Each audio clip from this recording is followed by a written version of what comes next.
Indian economy is in the news for all wrong reasons. Job loss, unemployment, economic slowdown, and a hell lot of issues. Today we are here at News Intervention. We have come here to discuss all these issues about economy with Mr. Gopal Krishna Agarwal. He is the National Spokesperson of the BJP for Economic Affairs. So he is well poised to tell us what is the ruling party thinking to correct the economic course of the country. Mr. Agarwal, thank you so much for joining us at News Intervention. Sir, if I may ask you, if I may begin by asking you, the 5 trillion economy which has been too much talked about, don't you see it's at the moment it seems a pretty far-fetched idea? No, always what Mr. Modi ji has been doing is that he sets up a target which it initially seems difficult, but there is a roadmap also, and there is a lot of effort that goes on in any target setting and then achieving that. You don't set targets which are not something which will require special efforts. That is almost automatically, but it seems challenging, but definitely we have a roadmap. We are working on that. The government and the party and the whole cabinet, everybody is working on that. And I think Indian economy is poised for a very big mega jump. It is at present bottomed out. There are challenges at this time. We are meeting those challenges and with taking corrective steps after a long sabbatical of 10 years of the UPA rule, where legacy issues have created big difficulty for the economy. They have been now rectified in the last first 5 years of our government, and now I think we will move ahead with big zeal. Sir, your point is well taken, but look at the fundamentals. If we talk about the fundamentals, like the index of industrial production that is down, then exports is down. Yeah, exports is down. So all these basic fundamentals. And if you look at your target of like 5 trillion economy, I'm talking about 5 trillion only because the government has been saying it at so many forums. So don't you think that the present growth rate, it's almost next to impossible? You're a CA yourself. You would understand it better than us. Like, how is it? What is the roadmap ahead? Like, how is the government trying to say, or what is the thinking within the party?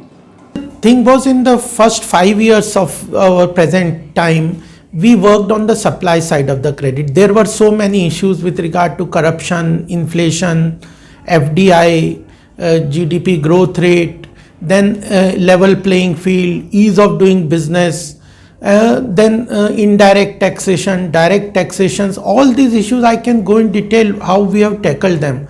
And now at present, what is the situation? Our macroeconomic parameters are under control and are healthy.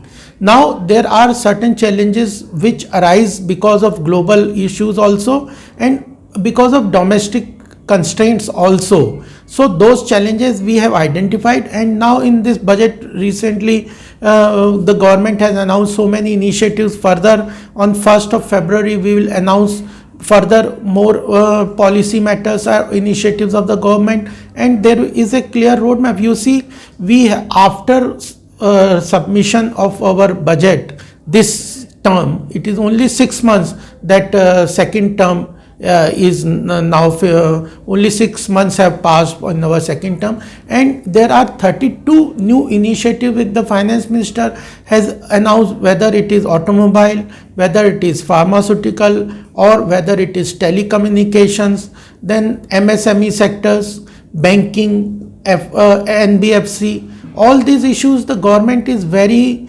active, even with regard to RCEP and FTA also. You see, FTAs was signed in 2010, and with the ASEAN countries, if you analyze each and every FTA, it is one of the major cause of problem of our domestic industries. Inverted duty structure had seeped in, that we have finished products are imported at a lower rate, and the intermediary or the raw material for the industry have a higher custom duty. So the inverted duty structure seeped into our industries. We are now renegotiating every FTA. So across spectrum, there are big announcements, and even 103 lakh crore of national infrastructure pipeline in itself will propel the economy to a large extent. But sir, just coming back to the macroeconomic parameters, we've just seen IMF slashing growth rate for growth forecast for India. It has come down to 4.8, and the next financial year looks no better. Now, what, according to you, would be the 5 key steps required immediately to boost growth in the next financial year? One thing is that supply side credit, I had told you, we have sorted out. Ease of doing business, there are several steps. On the corruption level, we have done a lot with regard to Benami Property Act or PMLA, Prevention of Money Laundering Act, and closing down shell companies, etc. That has been done.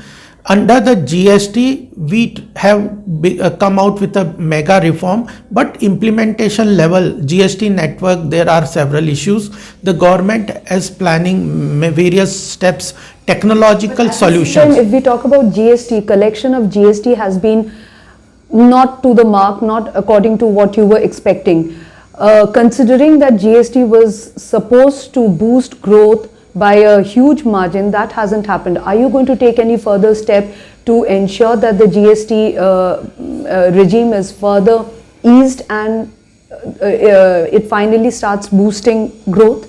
Definitely, what is happening is that GST was the plan of the GST was that we have to reduce indirect taxation. Its rate and complexity has to be reduced. We were bogged down by almost 16 indirect taxes that have to be brought into one umbrella under the GST. Then the rate which was averaging indirect tax 25 to 30, we have brought it to around 18%. Very less number of items are in there in the 28%. So reduction in indirect tax has been there. A complexity of indirect tax administration has come down. Now the network problems are there, which the government is on a daily basis meeting with the technical company, GST and network company, and sorting out. The GST will be sorted out. Even if you only see insolvency and bankruptcy code, it is hailed as a major reform of entry and exit for the corporate sector and financial resolution mechanism for NPAs in the banking sector. We had almost 11 to 12 lakh crore of NPA, and that has accumulated over the past before 2014. So that resolution mechanism was required, and IBC is under place. Benami Properties Act is under place. Fugitive Offenders Act is under place to confiscate the properties. So and we have been able to successfully resolve almost 4 lakh crore of money recovery for the banking sector. So banking sector is now in a having a recourse to recovery and in a healthy position. Now there is a problem of credit demand side. Industry is not coming out. If I may interrupt, talking about the recovery, you said recovery has been healthy, which I agree, but at the same time, fresh NPAs are being discovered every day. Mudra loan is creating more problems. There has been substantial NPA arising out of the Mudra loan portfolio, and also at the same time, with the telecom companies not doing too well, there is further pressure on banks. Would you like to comment on that, sir? So this telecom companies, the problem is with aggregate revenue recognition, aggregate gross revenue, which is issue with the court. The government is helping them, either giving them more time, even discussing several other issues where that can be sorted out. Ultimately, telecommunication industry is facing problem. Automobile industry was facing certain problems that the government has rectified with regard to issues with regard to electric vehicle, with regard to emission norms, etc. Similarly, telecom communication industries, they have certain demands. We have discussed them, and that I think the government is working on that. The issue is consumer demand, and investment will come when there is economy cannot alone move with the government spending. Government spending is there. We are planning a massive infrastructure drive in national in infrastructure pipeline, but that will help the economy. But we have to work on the private capital formation and investment from the private sector. They are at present reluctant to invest because generally everybody is saying that consumer demand is low. So you will see massive push from the government in the rural economy. Ultimately, from where the consumer demand will come? It will come from the bottom layer of the pyramid. So you will definitely see that there is a lot of liquidity pushed by the government in the agriculture, rural economy, where there and lower income group through various social security schemes of the government, or pushing various schemes like affordable housing, creating rural infrastructure, putting up loans to the credit line to the NBFC and MSME sectors, and giving concessions on food processing industries and agriculture industries. So if the money flows to the rural economy, consumer demand will come through retail, NBFC, MSME, government spending, and push or liquidity into the system by the government.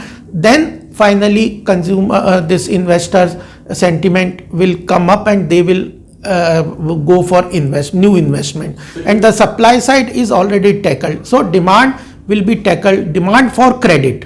So your point is well taken. I just want to understand, given all these initiatives, when do you expect, when is the government expecting the demand to pick up, especially in the rural areas? Because that's going to be the driver for growth. Yes. Once this 103 lakh crore of investment pipeline starts working, it is already several schemes have been announced. Railway is a big investment, roads is a big investment, even power sector, renewable power, government has planned massive investment over this next 5 years. So this 103 lakh crore of investment into infrastructure will create ease of living and infrastructure, etc., and demand for steel, cement, construction industry. Government is going out for large investment into this affordable housing. I have been to so many remote areas in Madhya Pradesh, and I see this Pradhan Mantri Awas Yojana where 3 lakh is being but given. But that has been happening for some time. Yes, right? so I am telling despite you, that, the demand it is hasn't not. grown. The thing is that because of all these efforts, I am saying the economy has bottomed out. You will see further fillip to the economy in this budget.